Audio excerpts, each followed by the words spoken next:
संयुक्त राष्ट्र महासभा की बैठक में कश्मीर का मुद्दा उठाने वाले पाकिस्तान को भारत ने करारा जवाब दिया है। वैश्विक मंच पर कश्मीर का मसला उठाए जाने पर भारत ने कड़ी आपत्ति जताई है। पाकिस्तानी प्रधानमंत्री शहबाज शरीफ के आरोपों पर भारत ने कहा, It is regrettable that the Prime Minister of Pakistan has chosen the platform of this August Assembly to make false accusations against India. He has done so to obfuscate misdeeds in his own country and to justify actions against India that the world considers unacceptable. A polity that claims it seeks peace with its neighbors would never sponsor cross-border terrorism, nor would it shelter planners of the horrific Mumbai terrorist attack, disclosing their existence only under pressure from the international community. Such a country would not make unjustified and untenable territorial claims against neighbors.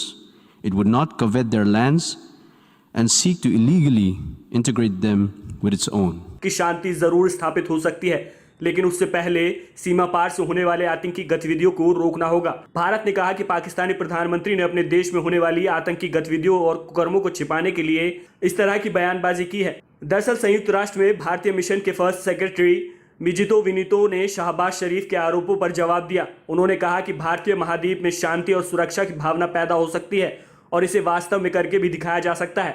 ऐसा तभी होगा जब सीमा पार पर आतंकवाद खत्म हो, आपकी सरकार अंतर्राष्ट्रीय समुदाय के सामने पाक साफ हो और अल्पसंख्यकों का उत्पीड़न ना किया जाए। शहबाज शरीफ के आरोपों पर पलटवार करते हुए मिजितो विनीतो ने कहा, यह दुखद है कि पाकिस्तानी प्रधानमंत्री ने इस सभा में भारत पर झूठे आरोप लगाए। अपने देश में चल रहे कुकर्मों पर पर्दा डालने के लिए उन्होंने इस मंच का दुरुपयोग किया है। पाकिस्तान में अल्पसंख्यकों पर अत्याचार जारी है। अल्पसंख्यक समुदाय की महिलाओं के साथ दुष्कर्म हो रहा है, जबरन धर्म परिवर्तन कराया जा रहा है। दुनिया भर के देशों को इस पर संज्ञान लेना चाहिए। पाकिस्तान पर तंज कसते हुए मिजितो विनीतो ने कहा कि भारत अपने पड़ोसी देशों के साथ शांति की वकालत करता है। वो कभी भी सीमा पार आतंकवाद को बढ़ावा नहीं देगा। वो देश कभी भी मुंबई हमलों के मास्टरमाइंड को शरण नहीं देगा। ऐसा देश पड़ोसी देशों के इलाकों पर अपना दावा नहीं करेगा और न ही उनकी जमीनों पर कब्जा करने की कोशिश करेगा।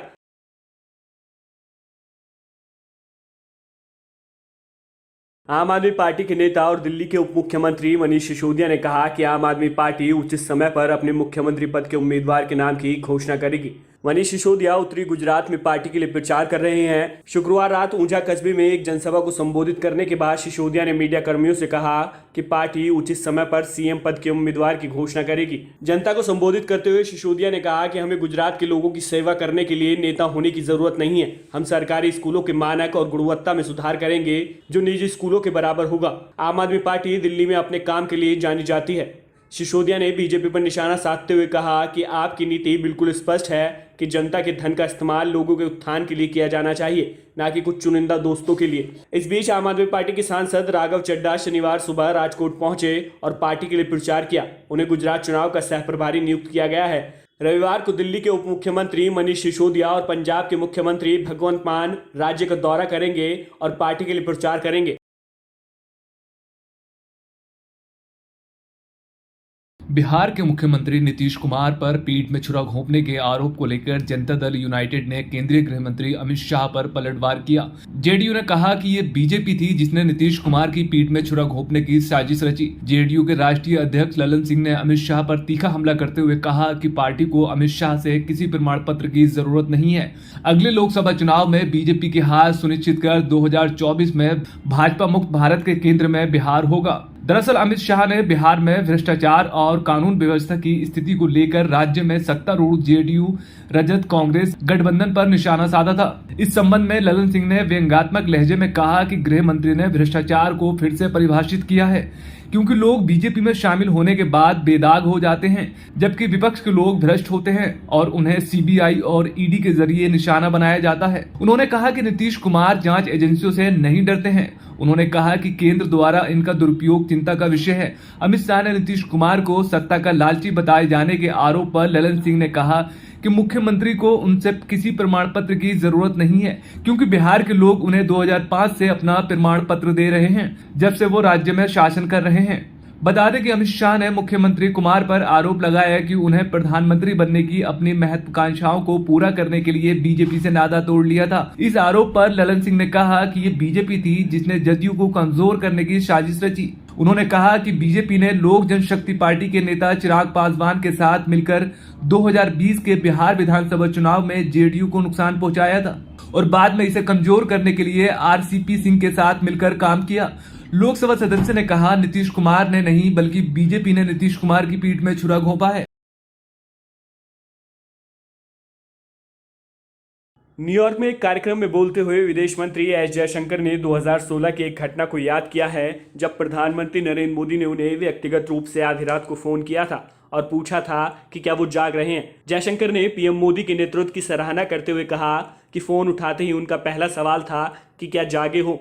दरअसल विदेश मंत्री उस घटना का जिक्र कर रहे थे जब अफगानिस्तान में मजार शरीफ स्थित भारतीय दूतावास पर हमला हुआ था। उस वक्त जयशंकर विदेश सचिव हुआ करते थे। जयशंकर गुरुवार को न्यूयॉर्क में मोदी @20 ड्रीम मीट डिलीवरी पुस्तक से जुड़े एक कार्यक्रम में बोल रहे थे। वो संयुक्त राष्ट्र महासभा के वार्षिक सत्र में भाग लेने के लिए न्यूयॉर्क में हैं। जयशंकर ने कहा कि आधी रात हो चुकी थी और अफगानिस्तान के मजार शरीफ में हमारे वाणिज्य दूतावास पर हमला हुआ था।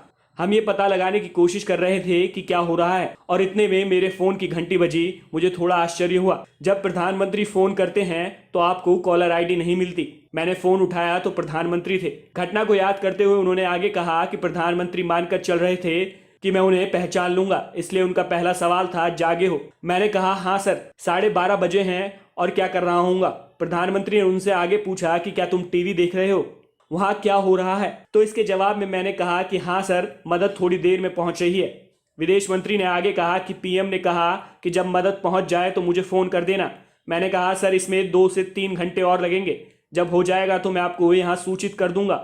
इसके बाद पीएम मोदी ने जोर से कहा कि सीधे मुझे फोन करना। विदेश मंत्री ने कहा कि किसी प्रधानमंत्री में यह एक विलक्षण गुण है।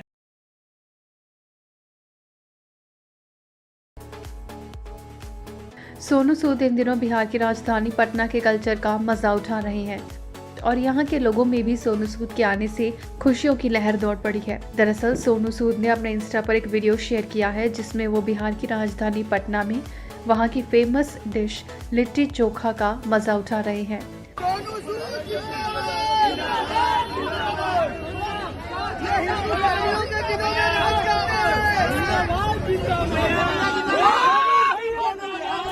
हम वीडियो में देख सकते हैं कि किस तरह पटना के लोगों ने सोनू सूद का स्वागत किया है। गले में माला, हाथ में लिट्टी चोखा लिए सोनू सूद बेहद खुश नजर आ रहे हैं। इस वीडियो के कैप्शन में सोनू सूद ने लिखा, बिहार ने स्वागत लिट्टी चोखा से किया। आपको बता दें, एक मैसेज से लोगों की मदद के लिए दौड़ने वाले सोनू सूद को आज लोगों ने मसीहा का नाम दे दिया है। बता दें, लोगों की मदद के लिए सोनू हर समय सबसे आगे खड़े नजर आते हैं। यही वजह है कि पूरे देश में उनकी जबरदस्त फैन फॉलोइंग है। IANS report.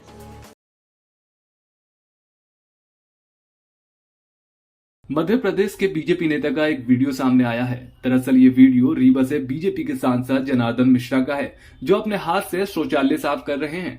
इस वीडियो को सांसद मिश्रा ने अपने ट्विटर पर भी साझा किया है।